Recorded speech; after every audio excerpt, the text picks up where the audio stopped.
Eu, em primeiro lugar, queria agradecer este convite. Foi para mim um bocado estranho, que já não sendo eu autarca, já há alguns anos, que tenha sido convidado para fazer uma intervenção. Mas aceitei, porque mandaram o texto base para esta conferência. E o texto base já enquadra o que é fundamental no poder local. Está elaborado com todas as dimensões, com um enquadramento de toda a problemática do poder local e, portanto, isso para mim facilita-me a minha intervenção. E questionei-me, em primeiro lugar, se valia a pena fazer uma intervenção sobre o período de 25 anos, desde as primeiras eleições de 1976, começamos em 1977, e que terminamos e que perdemos todas as eleições em 2001. E fiquei com a dúvida se valia a pena fazer essa intervenção, porque o que está passado, o que está realizado, está realizado, o que está feito, está feito. O Pedro Abrunhosa diz que vamos fazer é o que ainda não está feito. E, portanto, penso que isso é que é importante, é fazer o que ainda não está feito. Mas o que já está feito, já está feito. No entanto, a minha reflexão diz-me o seguinte, que o que está feito, se está bem feito, se foi feito com critério, se foi feito com orientações e princípios, esses, se deram bons resultados, hão de perdurar sempre e devem perdurar sempre. E tudo quanto é profundo, tudo quanto tem uma base filosófica ou de intervenção de natureza política com profundidade, pode passar momentos em que as sociedades rejeitam. E nós agora acabamos de ouvir, foi a história do capitalismo e agora do neoliberalismo. Mas os princípios básicos, fundamentais, que nos hão de salvar, que hão de fazer com que haja dignidade no ser humano e que se há de dar valor ao trabalho, há essa esperança, não podemos perder e a certeza de que não vamos perder. Mas para isso temos que lembrar os princípios e as orientações que podem conduzir a isso. Eu tenho para mim com certo orgulho e com uma certa satisfação de o tempo que passei em Évora, os 25 anos que fui Presidente da Câmara, fui de facto acompanhado por uma filosofia política de intervenção no poder local que o Partido Comunista e a CDU e os seus aliados levaram por diante, com uma base estruturada e que partiu de 1981, portanto as eleições foram em 1976, 5 anos depois, houve uma Conferência Nacional do Poder Local, onde ficaram definidas as bases fundamentais de intervenção. Tinha havido, portanto, 5 anos de experiência, de 1976 para 1981. 5 anos de experiência. E esses 5 anos de experiência, em que foram ouvidos todos os autarcas que trabalharam durante esses 5 anos, deram um substrato, deram uma chega a uma concepção teórica da intervenção do poder local. E foi essa base que nós introduzimos e seguimos, e que para mim, que fui autarca por acaso, porque eu nunca tive vocação. Quando fomos eleitos a primeira vez não percebíamos nada nem de autarquias, nem de Câmara, nem da administração pública e, portanto, alguma coisa serviu para nós nos enquadrarmos e desenvolvermos. E foi assim então que começamos o nosso trabalho em Évora. E, curiosamente, insere-se no tema que esta conferência, que o Stalin resolveu propor, que é as políticas neoliberais no poder local. É que esta experiência de Évora, como todas as câmaras de Portugal durante este tempo, foram realizadas entre a queda do fascismo, uma ditadura terrível, e o neoliberalismo que começou a destruir o próprio Estado local. Portanto, o neoliberalismo assenta num Estado mínimo, reduzido, como aqui ficou claro. Mas este Estado mínimo não é só o Estado central. Esta filosofia caiu também sobre o poder local. Portanto, também transformar as câmaras, fazer desaparecer freguesia e fazer desaparecer câmaras e reduzi-las ao seu Estado mínimo. É uma visão que não se tem, pensamos que são espaços diferentes, mas isto bate tudo dentro de uma filosofia neoliberal. E, portanto, a nossa intervenção em Évora durante este tempo, se tem algum valor, é exatamente este, de ver como é que durante este tempo as coisas foram feitas e levaram alguns sucessos e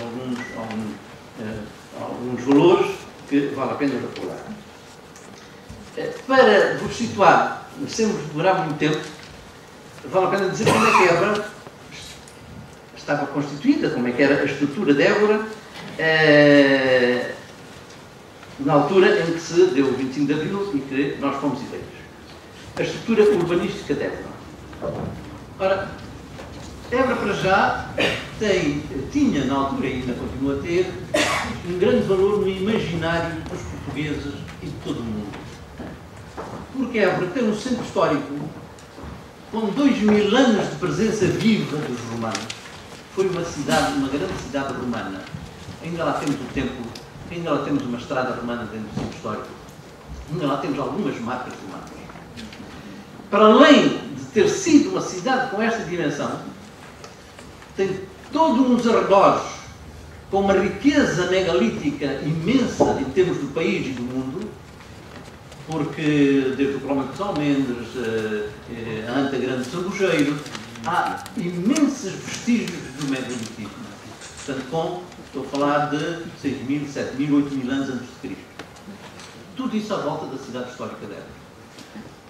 A cidade histórica de Évora, a sua construção, com os seus cerca de 4 km de muralha, que são muralhas já do século XIV, do século V, XIII, XIV, estes 4 km de muralha, no seu interior temos ainda construções senhoriais, palacianas, de grande valor histórico. E depois temos as casas, temos cerca de 4.000 habitações dentro do centro histórico. Essas habitações foram construídas na Idade Média. Portanto, são casas que onde hoje ainda vivem pessoas, mas têm 200, 300 e 400 anos. Portanto, é este o centro histórico dela. Fora do centro histórico, o que é que acontecia? Havia 2 ou 3 bairros construídos legalmente pelo poder que havia no tempo dos fascistas, pelas câmaras na altura, onde albergaram as camadas da população mais abastecidas, com melhores condições. E fizeram, como sempre o fascismo fez, um bairro para os pobres. Portanto, sempre a ideia de que é necessário dar ao parlamento que estão preocupados com os desfavorecidos. E também havia um bairro para os pobres. Tirando isto, e neste conjunto podiam viver cerca de 15 a 18 mil pessoas, as outras 20 e tal mil pessoas, os habitantes de Évora, viviam fora disto. E viviam onde? Em bairros de construção ilegal, chamados bairros clandestinos. Eram 19 bairros clandestinos, onde vivia a maior parte da população. E reparem qual foi a política do fascismo. Nunca criou condições para essas famílias terem as condições mínimas de infraestruturas. Eram ilegais porquê? Porque a pressão da população, a força da razão, a necessidade que surgiu, empurrou as famílias a construírem de qualquer maneira. Então negociaram com os proprietários,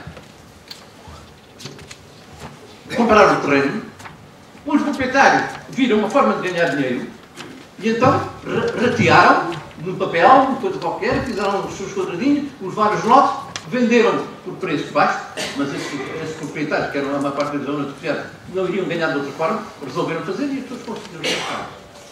Portanto, a herança e o desafio que nós tivemos nos primeiros tempos foi responder a uma necessidade básica. Porquê é que nós nos apercebemos que era necessário responder a essa necessidade básica? Porque estávamos perante a Revolução de 25 de Abril. Estamos perante os efeitos da Revolução de 25 de Abril. E a Revolução de 25 de Abril em Évora, como em todo o país, o que trouxe foi o direito de participação dos cidadãos na vida pública, coisa que não havia antes. E este direito de participação fez chegar a nós, eleitos, a voz da necessidade, a premência da necessidade, a urgência de resolver este problema. E, portanto, os primeiros tempos que nós dedicamos dos dinheiros que a Câmara tinha foi pôr as infraestruturas de águas, de esgotos, arruamentos nesses bairros de formação clandestina. Mas como é que isso foi feito? E aqui é que vale a pena aquela questão dos princípios e das orientações. Como é que isso foi feito? Em primeiro lugar, nós, os eleitos, deslocávamos aos bairros. Reunimos a população toda. E depois, a primeira coisa que nós temos que fazer aqui é um plano de urbanização para pegarmos neste bairro.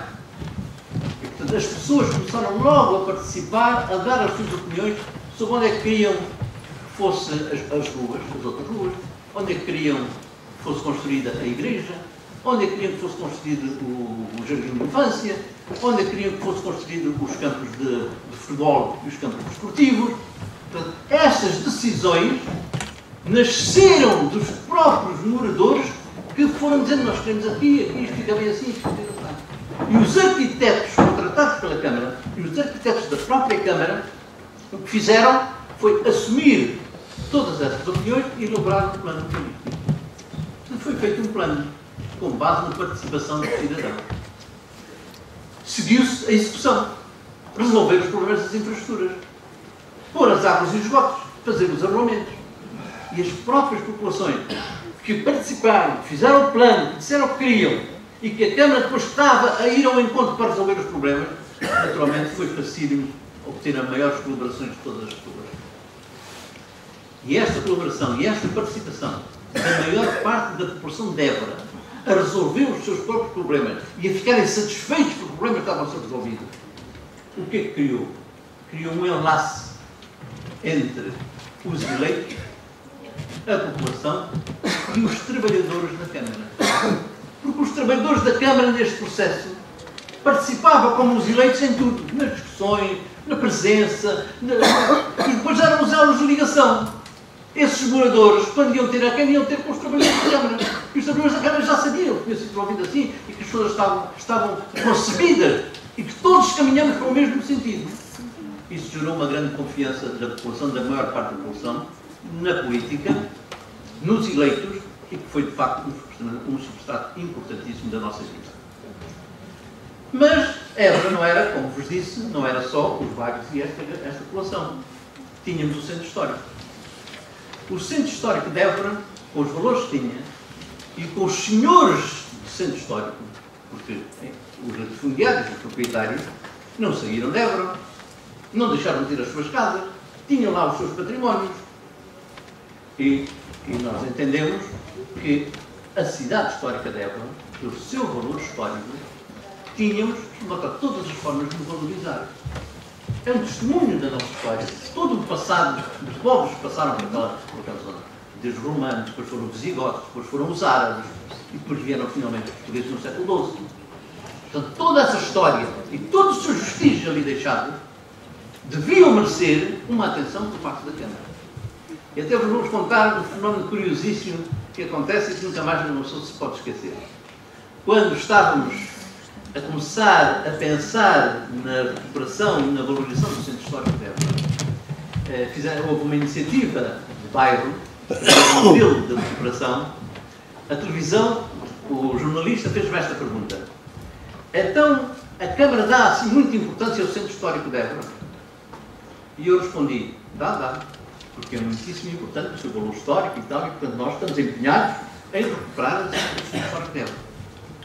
Não queira saber os protestos que eu recebi de camaradas e amigos de todos estes bairros da cidade a dizer: então tu estás preocupado com o centro histórico quando nós ainda não temos todos os problemas resolvidos nos bairros e aqui e acolá. Digo: olha, antecipei-me a dar uma nota, porque de facto temos de resolver os problemas prioritários e as pessoas assim percebem. Quanto à conversa, nunca mais avancei, mas nós continuamos a fazer os estudos. Estudos sobre Évora, o seu levantamento, fizemos um plano que é a metodologia do Centro Histórico de Évora e, portanto, enquanto estávamos a resolver o problema entre os bairros, de criar as condições de habitabilidade, fomos estudando o Centro Histórico de Évora. E surgiu agora, e acrescentar um outro grande problema que se juntou a este, resolver os problemas das pessoas que lá estavam, que é a necessidade de mais casas para todas aquelas famílias que lá estavam penduradas e que não tinham habitação. Portanto, era necessário construir casas novas. E, mais uma vez, o espírito nascido no 25 de Abril ajudou-nos extraordinariamente bem. porque a seguir ao 25 de Abril a participação das pessoas organizaram-se em associações para a construção de casas. Nós, através dessas associações, começamos a potenciar, a fazer um levantamento de todas as famílias que necessitavam de casa, e depois pensamos, bom, temos que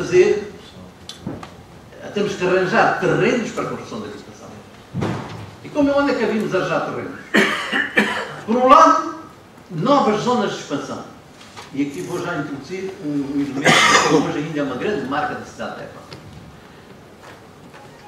Resolvemos fazer uma zona de expansão muito próximo do centro histórico, logo à entrada de quem vai de Lisboa para Évora, que é a zona da Malagueira. E então era para ser tinha que ser uma grande expansão, porque havia muita gente sem casa. E nós queríamos que fossem construídos 1.200 fogos, ou seja, cerca de 4.000 pessoas. E então o que é que nós fizemos? Vamos lá encontrar um projetista para fazer aqui o plano de urbanização da Malagueira para construir os 1.200 fogos. Mas pôs-nos um problema interessante. A Câmara de Évora, nessa altura, era constituída, foi as primeiras eleições, era constituída por 3 comunistas e seus aliados, por 3 socialistas e por 1 do PSD. Portanto, nós não tínhamos a maioria absoluta.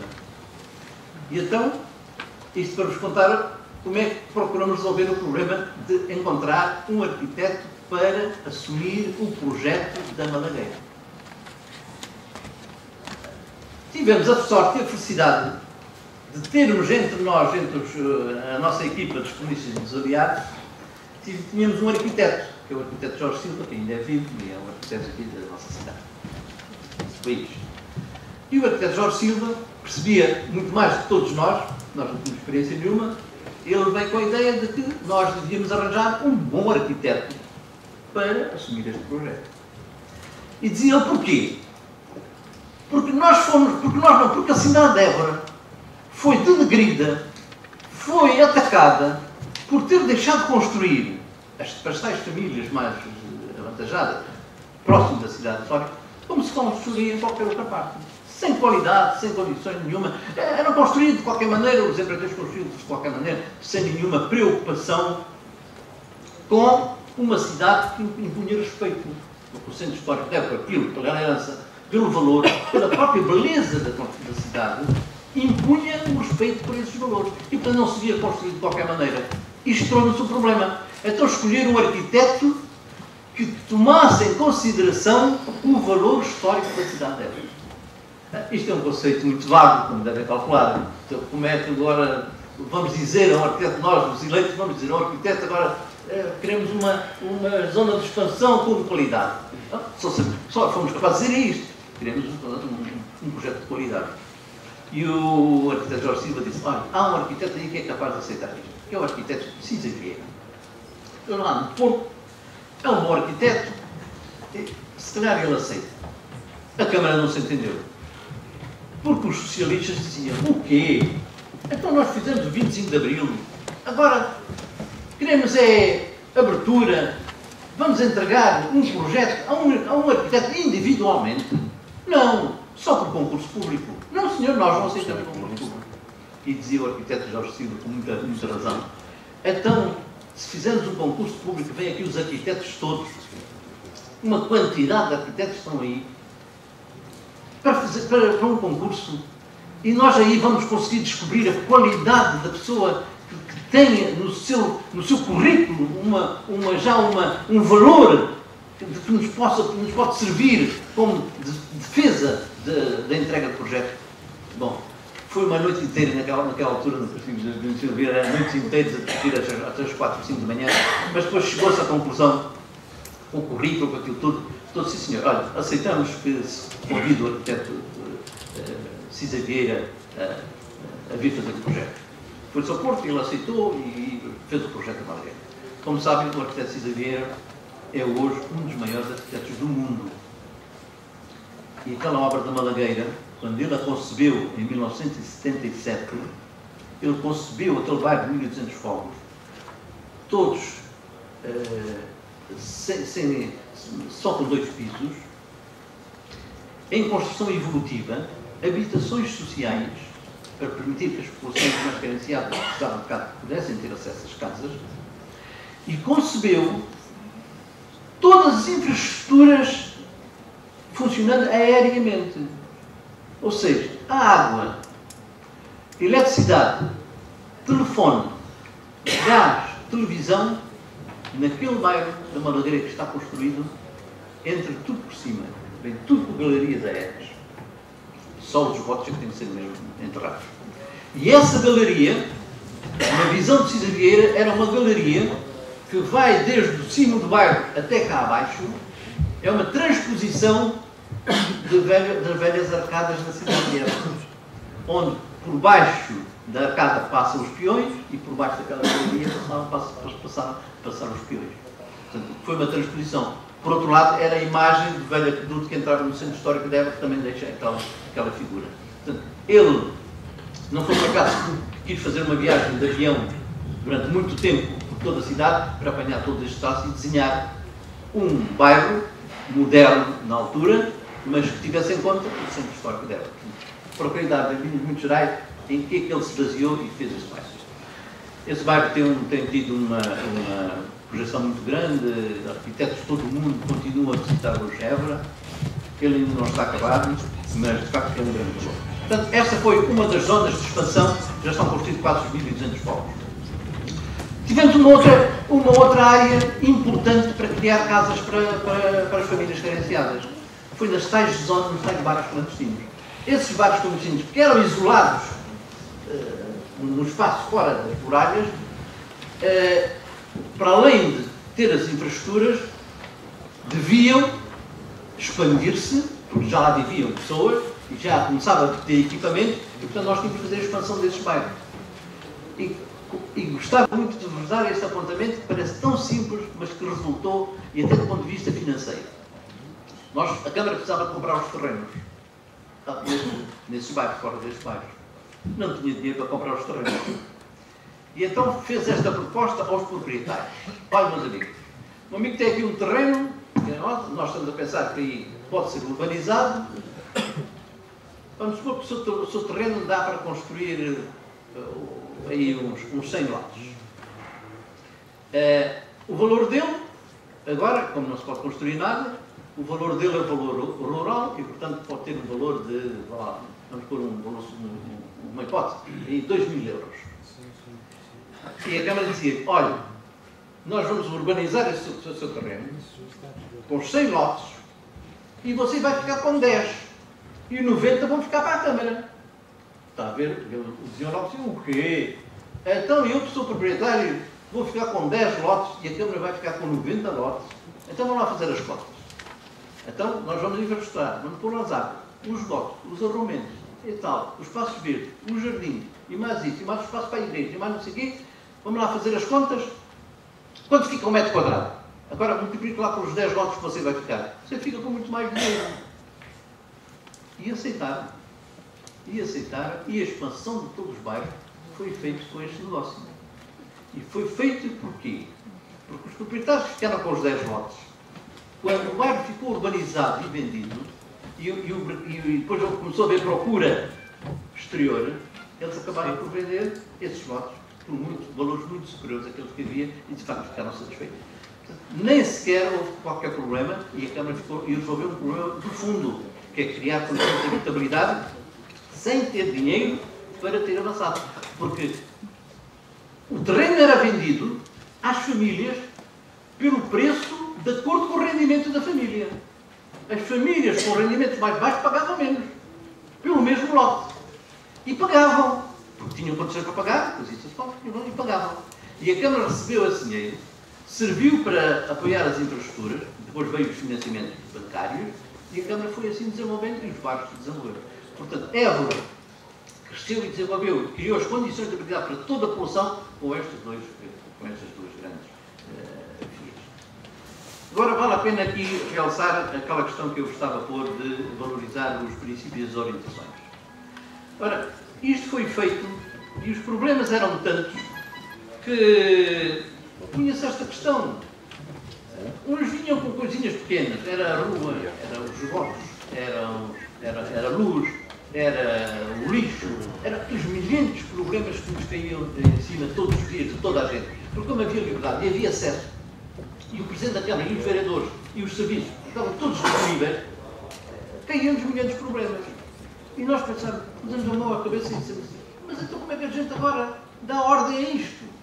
Se continuamos com este sistema, a gente não pode ser capaz de não conseguimos dar vazão, nem resolver os problemas. Começamos a apagar focos. Não, não pode ser assim. Vamos fazer um plano diretor municipal para todo o município de Évora. E no dia em que fizermos um plano diretor municipal, vamos fazê-lo com a participação da população e, a partir daí, vamos definir as prioridades, as necessidades todas que a população de Évora vai necessitar. E assim foi. Arrancamos com um plano diretor municipal. Um plano diretor municipal em que a equipa que foi contratada, era um concurso internacional, a equipa que foi contratada teve uma obrigação. Foi uma imposição que nós fizemos. Não aceitamos que os técnicos, arquitetos e engenheiros se dirijam às populações para fazer o plano sem serem acompanhados dos eleitos e dos trabalhadores da Câmara dos Conselhos. Ou seja, logo nessa altura percebemos que tem que haver sempre, entre o fator técnico e as populações, os responsáveis políticos e os trabalhadores que acompanhem o processo para ele resultar. E assim foi. O plano diretor foi feito com a participação de toda a gente. Foram feitas 2 voltas, a equipa deu 2 voltas, levou 2 anos a fazer isso. E ouvimos até os adversários. E já agora um pequeno apontamento sobre a reunião que tivemos também daquelas que nunca mais me esqueço, com a Associação Comercial de Évora. Como a Associação Comercial, a representação da burguesia na altura, porque eles achavam que os pequenos comerciantes que haviam de ser grandes, que haviam de ser todos, hoje estão todos já a levar a sobra do neoliberalismo, não é? Mas a Associação Comercial de Évora, quando foi convidada a fazer a reunião connosco e com a equipa técnica sobre o futuro de Évora, ouvir as opiniões do comércio para o futuro de Évora, eles mandaram um recado a dizer que nós não fazíamos nenhuma reunião com os comunistas. Não, senhor, nós não estamos disponíveis para isso. E nós respondemos, olha, diga lá à direção que se não vierem ter reunião connosco, nós vamos inventar aquilo que julgamos que é melhor para vocês, para o futuro da Évora. Portanto, se vierem, dão a vossa contrato. Se não vierem, nós vamos tentar ver o que é que nos parece que há de ser melhor para o futuro da vossa vida, porque nós precisamos dos empresários e tal, para continuar a coisa. Bom, vieram todos. Não sei se alguma vez tinham reunido tantos, éramos 20 ou 30. E a primeira coisa que fizeram assim, Senhor Presidente, nós só começamos a conversar se o senhor nos garantir que se acaba com o mercado ambulante de terça-feira. Era um mercado semanal, era todo o comércio, todo o município e todas as redondezas caíam no mercado de terça-feira. Era um mercado ambulante, de grande dimensão. E depois nós dissemos, olha, esse problema já vamos tratar dele, deixamos para o fim. Agora vamos ouvir as vossas opiniões. Lá ficamos, ouvimos as opiniões e tal, depois contemplamos. Depois, na segunda volta, voltamos a contatar outra vez com os empresários, a dizer se aceitavam as propostas que estavam feitas, e assim foi feito o plano diretor municipal. Fecho este capítulo, que é de planeamento e de um plano que foi o plano diretor municipal. Mas vale a pena dizer-vos outras coisas. Nós, na questão do planeamento, assumimos que era fundamental como política autárquica, porque o planeamento é que garante a democracia. Sem planeamento, então, é aquela cada um para si e Deus para todos. Havendo planeamento, nem sempre é garantia de haver democracia. Porque há muitos planos, fazem-se muitíssimos planos, e todos os governos fazem planos, e todas as instituições fazem planos, só que os planos feitos sem a participação da população é uma coisa. E planos feitos com a participação da população é outra coisa. E não basta! E não basta fazer planos com a participação da população. O que basta é concretizar esses planos feitos desta maneira. Levá-los à prática realizá-los e executá-los. E é aí que se ganha a confiança das pessoas nos poderes constituídos, quer nos governos, quer no poder local.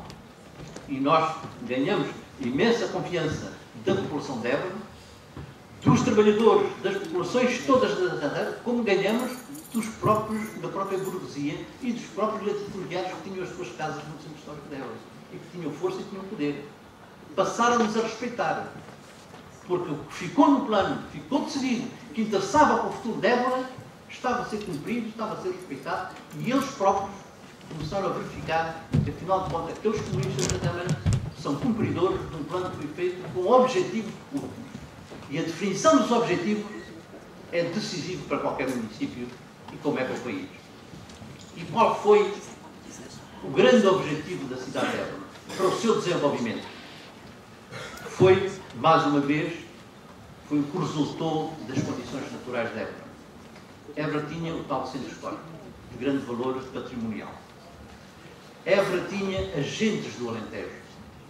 E agentes do Alentejo têm uma potência natural para a cultura que é qualquer coisa de extraordinário. Eu, que não sou de Évora, surpreende-me como entre 3 alentejanos há um que canta, há um que faz poesia, há um que pinta, há um que diz coisas, e até o próprio falar dos alentejanos é uma atitude cultural de grande dimensão.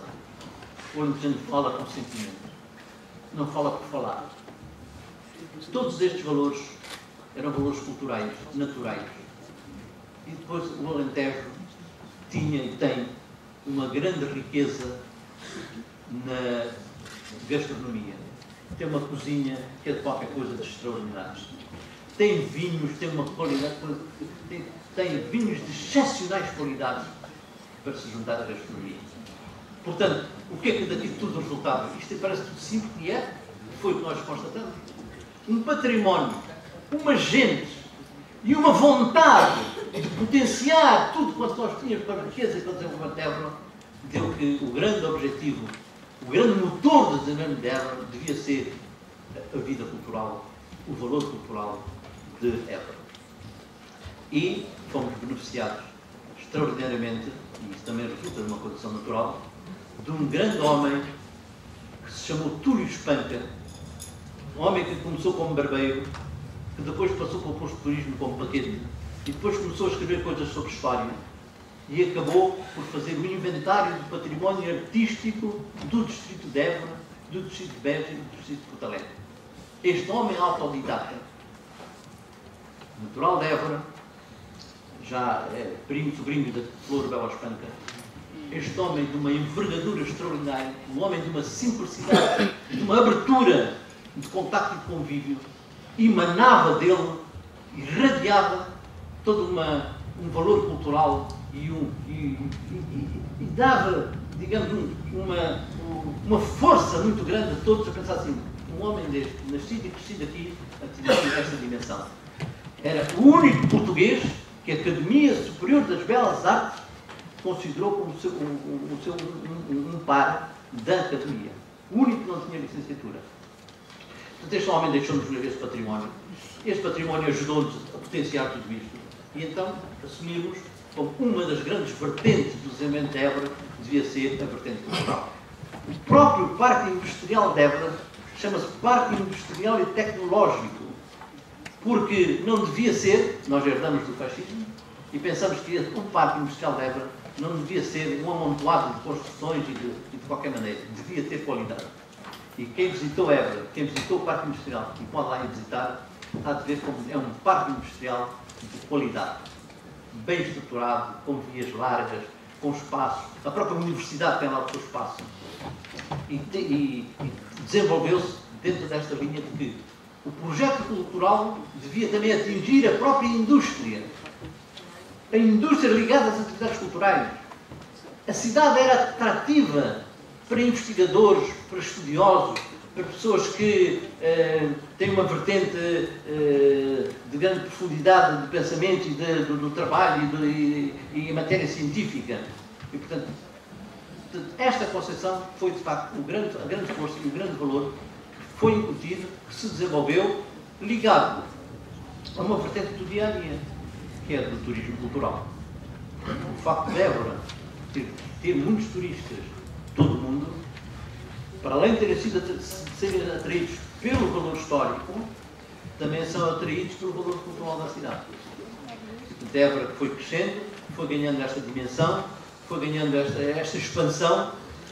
E uma coisa curiosa é que nós, quando partimos, quando começamos o nosso trabalho, nos primeiros anos, nós tivemos muitas adversidades políticas e partidárias. Já vos contei da Associação Comercial. Mas também é importante dizer que, quando começamos a trabalhar em Évora, estávamos em plena reforma agrária. Os conflitos da reforma agrária eram imensos. A entrega das reservas, e é bom aqui lembrar que estamos a falar do neoliberalismo, a entrega das reservas já era a contra-revolução em Portugal iniciada por Mário Soares. E essas entregas das reservas já era a linha que foi conduzida à destruição da reforma agrária. E a destruição da reforma agrária tem a ver com a Europa e com o neoliberalismo e com todas as políticas que daí decorrem.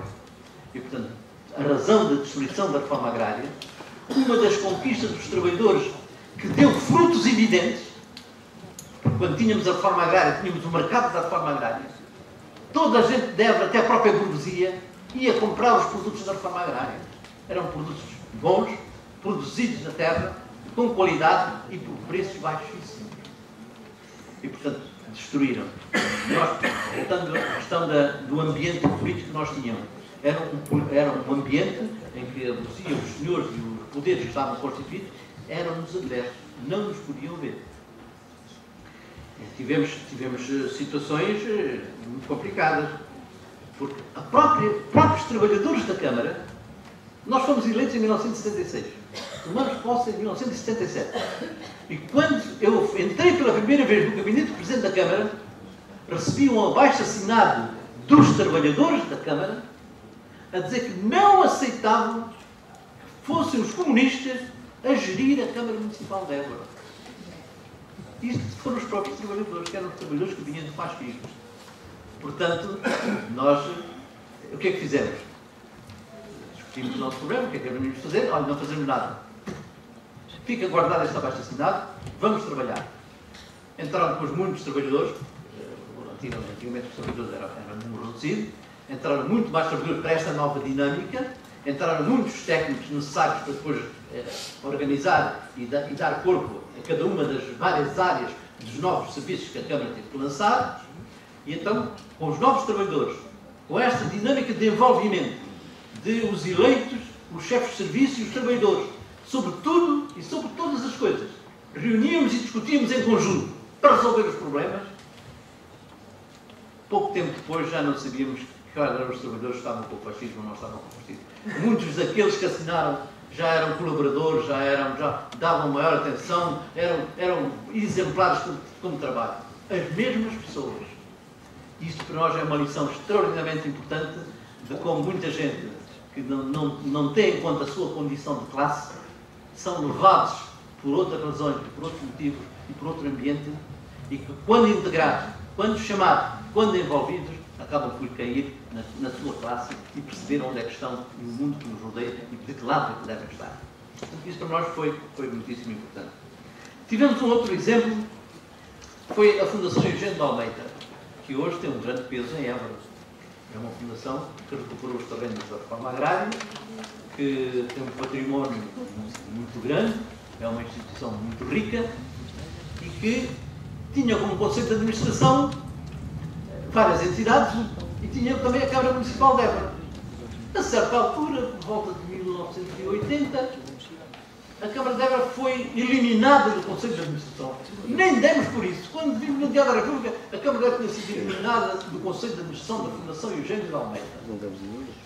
Bom, porque sim, porque não, fomos averiguar. Não havia nenhuma razão, tinha sido os que lá estavam, tinham resolvido fazer proposta ao Governo e saiu em Diário da República a eliminação da Câmara de Almeida. Depois desenvolvemos muitas lutas, vários governos, e foi já com Ferro Rodrigues, no governo do Partido Socialista, que conseguimos o reconhecimento de que a Câmara Municipal de Évora devia assumir o lugar da administração da Fundação Eugênio de Almeida. E quando fomos fazer a reunião com eles, o que é que eles nos disseram? Que não aceitavam. A Câmara de Évora tinha sido eliminada porque o Presidente da Câmara de Évora participou ativamente contra a entrega das reservas da reforma agrária. Vejam a que ponto é que isto chegou e a raiva que eles tinham por facto de o Presidente da Câmara de Évora ser um comunista que tinha apoiado a reforma agrária. Bom, esta adversidade manteve-se durante muito tempo. Ainda não, a Câmara de Évora ainda não foi reintroduzida no Conselho de Administração, mas o processo está em curso. Agora esta Câmara, que é do Partido Socialista, não tem mexido no assunto, mas ficou. Outro apontamento são indicadores das adversidades que nós tínhamos para gerir aquela Câmara. A Santa Casa de Misericórdia mandou dizer ao governador civil que não ia participar numa reunião com todos os presentes, porque estava lá presente a Câmara Municipal dela e que não queria nenhuma relações com a Câmara Municipal dela. Portanto, já podem ver qual era o ambiente que nós encontramos. Não fosse a população de Évora, os tais de 20 e tal mil trabalhadores e famílias de Évora, a terem participado no processo, terem sido envolvidos, a terem confiança na Câmara, nós tínhamos sofrido um abalo terrível, porque estas adversidades eram ostensivas, eram claras, mas que não tinham poder para nos deitar abaixo. Foi assim que nós resistimos. Resistimos, fomos fazendo o nosso trabalho, depois das infraestruturas todas, depois dos programas urbanísticos resolvidos, Évora entrou numa segunda fase, que é a fase do seu desenvolvimento natural, que é a fase das atividades culturais, desportivas, recreativas e a fase do desenvolvimento económico. Esta segunda fase da Évora foi de uma riqueza extraordinária, porque continuávamos a contar com a participação. Foram criadas mais de 300 coletividades de cultura, recreio e desporto. Para vocês verem, em Lisboa não é nada, mas para Évora, com um território tão pequeno, 300 coletividades de cultura, recreio e desporto, é uma dimensão de grande valor. Então, estas coletividades todas e as atividades culturais da Câmara, com algumas iniciativas de grande monta, transformaram a Évora, de facto, numa vivência cultural muito boa. E vale a pena acrescentar o seguinte: quando começamos a reconhecer o valor da Évora, fizemos um levantamento e começamos a pensar o que é que se ia fazer com o Parque de Évora, nós fizemos um contacto com areópagos internacionais, estivemos no Conselho da Europa, estivemos em várias organizações internacionais, americanas e outras, a informar e a transmitir que tínhamos um território com imenso valor cultural e histórico. Isso trouxe muitos técnicos e muitos especialistas na matéria a visitar a cidade de Évora. E começamos a perceber que, de facto, aquilo que nós pensávamos e com o valor que os próprios évorenses, o que os Franco e os outros davam, estava a ser reconhecido por muita gente de todo o mundo, porque de facto ali estava um património de grande valor. Então, a partir daí, resolvemos fazer a candidatura a Património Mundial. Fizemos uma candidatura na base do próprio serviço da Câmara. Os próprios arquitetos, engenheiros e técnicos da Câmara de Évora e os trabalhadores da Câmara. Fizemos uma candidatura e apresentamos à Unesco. Tive que passar pelo governo, o governo deixou passar, foi para a Unesco. E, na verdade, fomos a primeira cidade do continente a sermos classificados Património da Humanidade. E vale a pena aqui dar-vos um apontamento curioso. Questionamos se o Presidente da Câmara de Évora devia ir a Paris, influenciar a Unesco para obter a classificação. E nós chegamos à conclusão que o valor intrínseco de Évora, o trabalho feito com aquela dimensão e aquela profundidade por nós próprios, seria suficiente. E foi. E a Unesco classificou por unanimidade a Évora como Património Mundial, sem nenhuma influência política. E estou a realçar isto porque hoje em dia as grandes conquistas e muitas das honrarias e das considerações de classificações são forjadas por organizações e pressionadas por várias formas para se obter os valores para depois se vangloriarem disso. Évora vangloria-se de ser património mundial pelo seu valor próprio, seu valor intrínseco, sem nenhuma corrente, sem nenhuma influência, sem nenhum rodeio consigo essa classificação. É um valor que nos fica e, portanto, e que, como testemunho, é exatamente o trabalho feito ligado às populações de saber dar valor àquilo que está nas nossas mãos e que nos pertence. Portanto, Évora ganhou esta dimensão. E a partir da classificação do património mundial, nós realizámos encontro de cidades classificadas de património mundial. Convidámos de 2 em 2 anos 3 ou 4 cidades classificadas de património mundial. E fazíamos um intercâmbio cultural, científico, sobre formas de recuperação, trazíamos desde a gastronomia, o folclore. Portanto, 2 em 2 anos tínhamos ali uma grande iniciativa cultural em Évora, com 4 cidades ou 5 cidades classificadas de património mundial. E desses encontros, que parecia só, enfim, um movimento ascendente e de satisfação própria, chegamos à conclusão que as cidades classificadas de património mundial eram abandonadas por quem as classificava, que era a Unesco. A Unesco classifica as cidades como património mundial, mas depois não dá nenhuma contribuição. E então resolvemos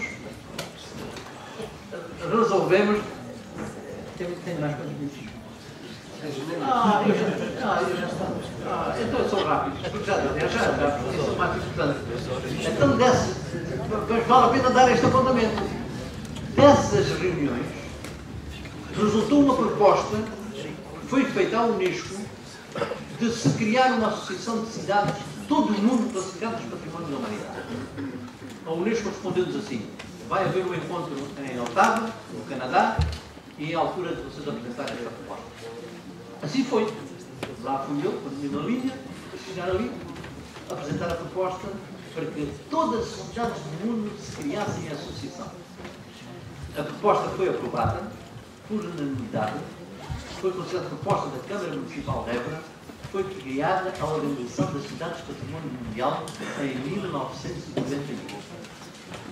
E conto isto para dizer o seguinte: uma cidade pequena, sem nenhumas influências, sem nenhuma organização especial, foi capaz de criar uma associação.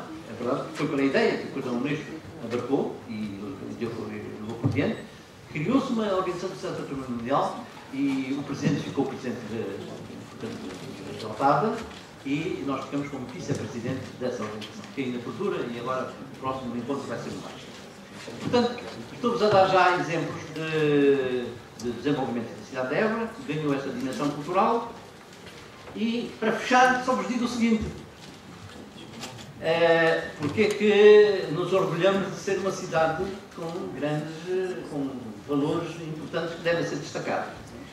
Primeiro, por natureza própria, do passado, é a maior cidade do sul do país. Segundo, já vos disse, foi a primeira cidade a ter, o primeiro município a ter um plano diretor municipal aprovado pelo governo.